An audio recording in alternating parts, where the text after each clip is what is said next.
ce soir pour une nouvelle vidéo dont l'objectif évidemment sera de vous détendre le plus possible. Pourquoi pas de trouver le sommeil. Et ce soir, eh bien, j'ai envie de vous faire une petite lecture chuchotée, un petit peu particulière, non pas sur un roman, comme j'ai pu le faire dans deux vidéos précédemment publiées, mais cette fois j'ai envie de vous lire des passages d'un livre que, que j'ai acheté il y a déjà quelques temps, quelques années même je crois, et que j'avais offert à ma bien-aimée. Voilà. Donc il y a dans ce livre une manière en tout cas d'écrire les choses qui est tout à fait intéressante je trouve, et parfois des questionnements, même des réponses aussi à certaines questions que certaines personnes peuvent se poser. C'est un peu psychologie, voilà, psychologie, développement personnel. C'est sur cette thématique-là. Le livre s'intitule Petit guide à l'usage des gens intelligents qui ne se trouvent pas très doués. Voilà, tout un programme donc. C'est un livre de Béatrice Millettre. Voilà.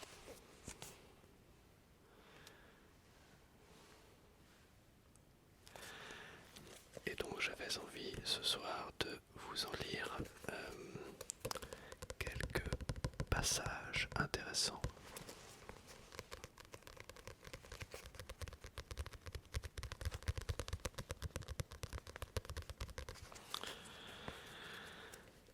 Alors on va commencer tout de suite sans plus attendre.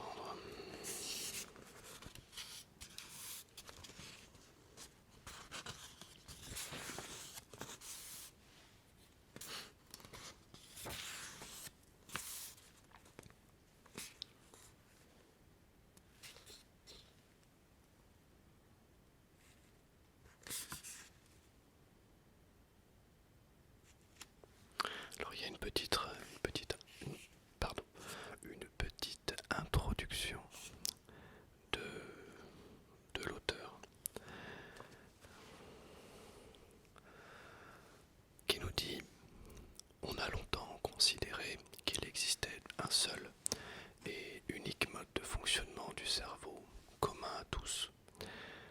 En même temps, ce postulat nous gênait aux entournures.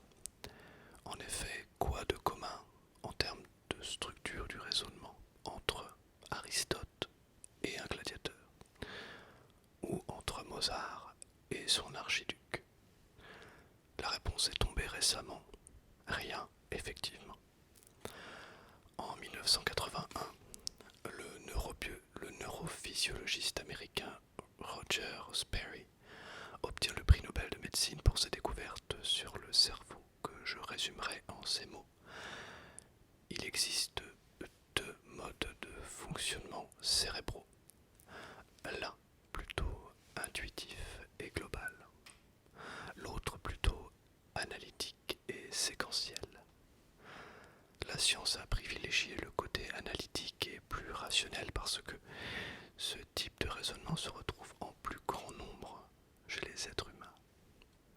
Par contre, la société reconnaissait sans problème les talents des intuitifs.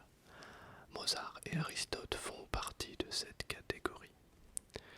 Comme environ la moitié des personnes que je reçois dans mon cabinet, qui viennent me voir car elles ne vont pas bien, se sentent perdues, décalées. Un mal-être qui se traduit sur le fond du stress par un sentiment d'inadaptation, un sentiment d'inachèvement, d'inaboutissement, un manque de confiance en soi, un mal-être qui provient de leur différence, une différence qu'elles ne connaissent pas, mais qu'elles sentent tout au fond d'elles-mêmes et qu'elles ne peuvent pas vivre bien, car cette différence n'est pas visible.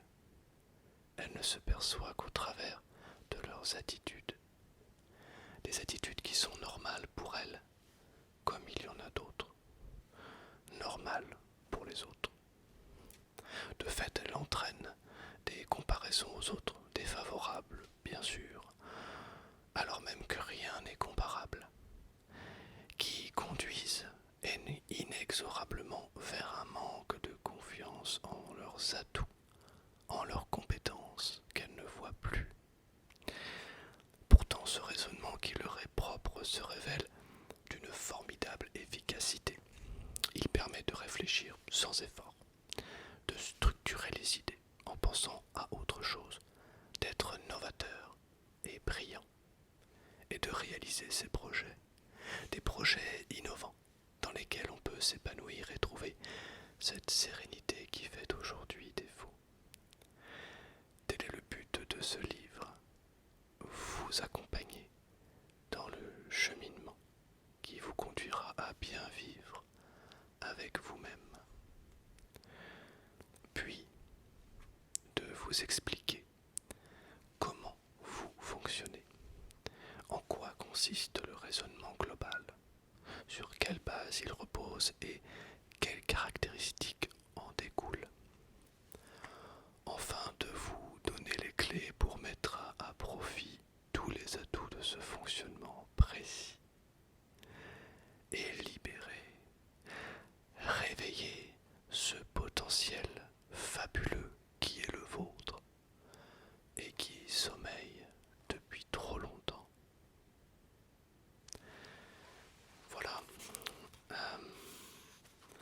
voilà l'introduction de l'auteur, une introduction tout à fait intéressante, je ne sais pas ce que vous en pensez, et qui donne envie de commencer la lecture de ce livre.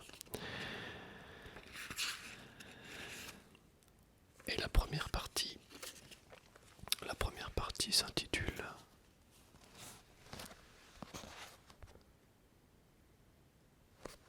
Qui suis-je? Une bonne question, n'est-ce pas?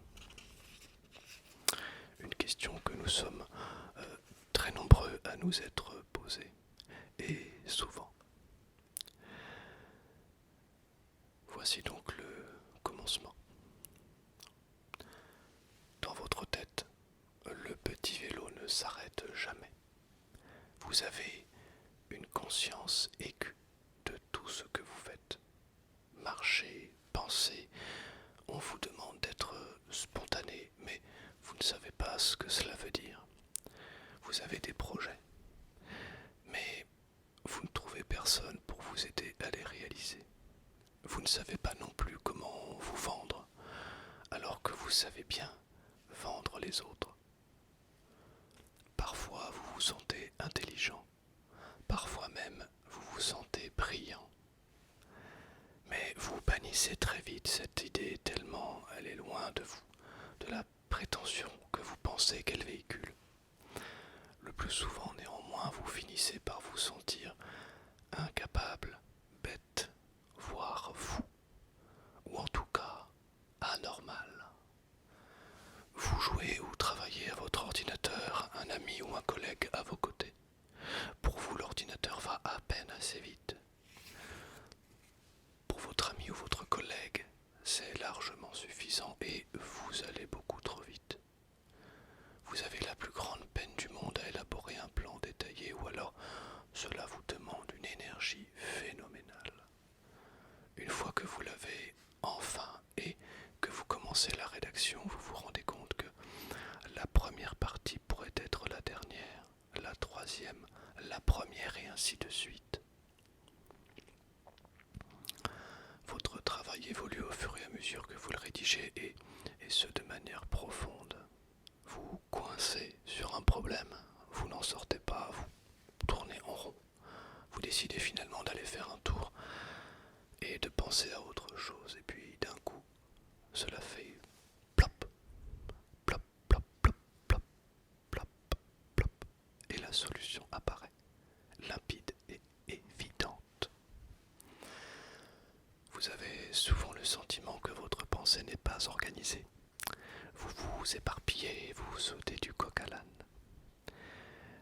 Vous faites, avez fait ou avez envie de faire vous accuse d'instabilité, de ne pas savoir ce que vous aimez, de vous arrêter à la première embûche. En sport, en activité de loisir, en type de lecture, dans vos études. Si vous voyagez, c'est pour vous ouvrir l'esprit et apprendre au contact d'autres régions ou d'autres pays, pas pour fuir votre quotidien. Parfois les gens vous énervent. Pour vous c'est une évidence, c'est comme cela qu'il faut faire, c'est pourtant simple. Mais ils font autrement, et vous ne comprenez pas pourquoi. Parler de la pluie et du beau temps ne vous intéresse pas. Les seules conversations valables sont celles qui ont un vrai sujet ou qui peuvent faire l'objet d'un débat. Vous aimez discuter, argumenter pour le plaisir.